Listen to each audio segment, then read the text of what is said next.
Não importa a sua idade ou nível de preparo físico, andar de bicicleta pode ajudá-lo a conhecer a cidade, explorar a natureza e entrar em forma.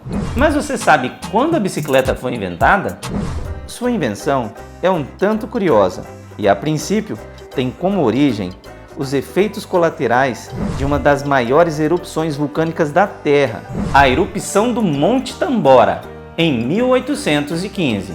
Essa erupção foi muito poderosa, matou milhares de pessoas e sua explosão pôde ser ouvida a mais de 2.000 quilômetros de distância. Mas os efeitos que se seguiram foram ainda mais devastadores. A erupção criou anomalias climáticas globais e, devido a emissões de partículas na atmosfera, reduziu as temperaturas do mundo e levou o ano seguinte no hemisfério norte a ser chamado de o ano sem verão.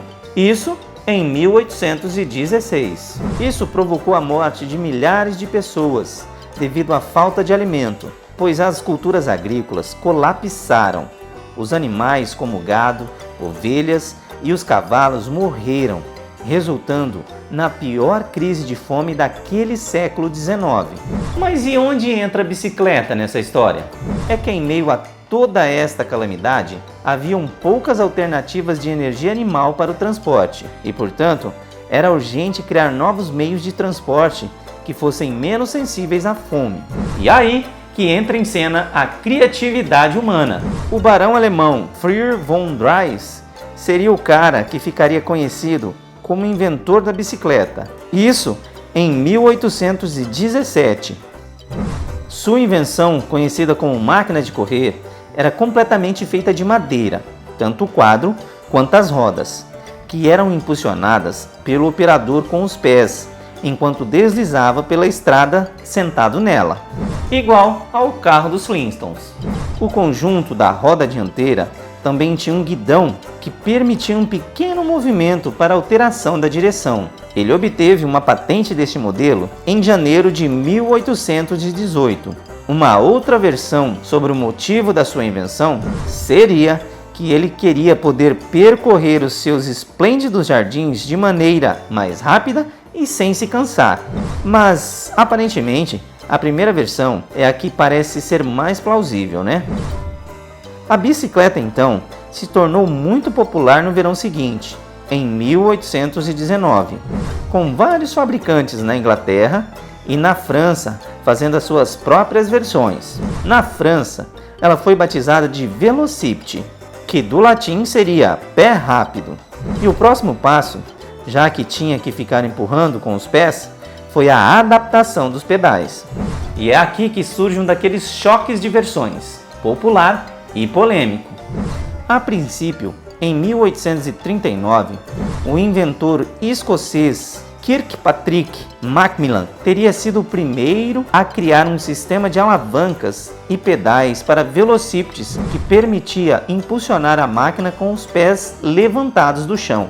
No entanto, se acredita que esse pioneirismo seria apenas uma propaganda de escritores britânicos para desacreditar a versão francesa dos eventos. E vale lembrar que nessa época, os franceses e ingleses não se gostavam muito. A Guerra dos 100 Anos, entre 1337 e 1453, e a dos 9 anos, em 1688, é um bom exemplo disso. Então, o primeiro design de um velocípede com pedais realmente popular e comercialmente bem-sucedido foi inventado pelo ferreiro francês Ernest Michel em 1863. Era uma solução mais simples e elegante que a bicicleta de Macmillan, e o design de Michels incluía manivelas e pedais montados no cubo da roda dianteira. E para aumentar a velocidade de deslocamento, ele aumentou o diâmetro da roda dianteira, na qual se encontravam os pedais. E em 1868, Michels fundou a sua companhia, a primeira empresa do mundo a fabricar comercialmente velocípedes com pedais. Construída inicialmente toda em madeira e mais tarde com rodas de metal, seu deslocamento nas estradas de pedra era tão desconfortável que ganhou o apelido de agitador de ossos. Em 1870, a usinagem de metal melhorou a tal ponto que os quadros de bicicletas começaram a ser construídos inteiramente de metal, uma melhoria e tanto em relação às estruturas anteriores de madeira. E o design da bicicleta também começou a mudar. Os pedais ainda estavam presos diretamente na roda dianteira, mas agora as rodas eram construídas com pneus de borracha maciça e longos raios, tornando o passeio muito mais agradável. E o detalhe curioso dessas bicicletas de roda alta, mais conhecidas como penny farthing, eram suas rodas gigantes. Mas por que isso?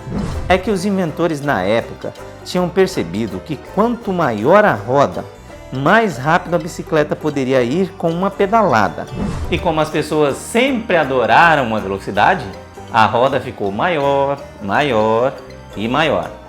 Mas o principal problema desse projeto, obviamente, era o fator de segurança, inexistente, já que os passageiros, que geralmente eram jovens, sentavam-se tão alto que, bem, você já pode imaginar o problema, né? E freio? Tinha? Bem, era muito mais simbólico do que funcional. E não havia realmente nenhuma maneira de desacelerar essa bicicleta. Se algo parasse a roda da frente, de repente, como um buraco ou um objeto preso nos raios, o cavaleiro, vamos assim dizer, era imediatamente arremessado para a frente, girando sobre a roda da frente e indo de cara no chão. E você se lembra do nome desse modelo de bicicleta, Penny? Ele se originou na Grã-Bretanha, onde era conhecido como penny farthing.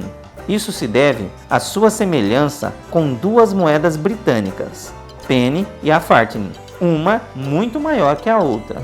Bem, e depois da bicicleta quebra-pescoço, eles precisavam criar uma bicicleta mais segura. E ela surgiu em 1885, quando o inventor britânico John Kemp Stanley projetou a primeira bicicleta segura, com uma roda dianteira orientável, duas rodas de tamanho igual e a transmissão por corrente na roda traseira, juntamente com pneus de borrachas infláveis. Era a bicicleta Rover. John Kemp Starley era sobrinho do inglês James Starley, candidato inglês a inventor da bicicleta Penny, lembra? Pois é, durante sua vida, aquele James Starley trabalhou no desenvolvimento de um sistema de transmissão com engrenagens e corrente. Tempos depois, seu filho William e o seu sobrinho John Kemp Starley entraram no negócio de bicicletas e seria o seu sobrinho o responsável pela primeira invenção da bicicleta moderna como conhecemos hoje. Enfim, o inglês ganhou do francês. Quando esse modelo de bicicleta chegou ao mercado, mais confortável, segura e equipada com pneus pneumáticos, o apelo e a acessibilidade do ciclismo foram ampliados para outros grupos, como mulheres e homens mais velhos. E foi nesse momento que a bicicleta começou a se tornar um símbolo de liberdade para as mulheres. Este modelo de bicicleta ampliou significativamente a liberdade de movimento delas, quebrando assim seu isolamento social e possibilitando maneiras mais informais de interação. Além disso, o engajamento nessa atividade esportiva afrouxou os códigos de vestimenta para as mulheres e melhorou a sua saúde. E lembre-se que nessa época as mulheres podiam apenas usar vestidos. No início, as bicicletas foram recomendadas como substitutos práticos e de baixo custo para o cavalo. Inclusive, por essa razão, foram introduzidas nos serviços postais, nos departamentos de polícia, bombeiro e no exército.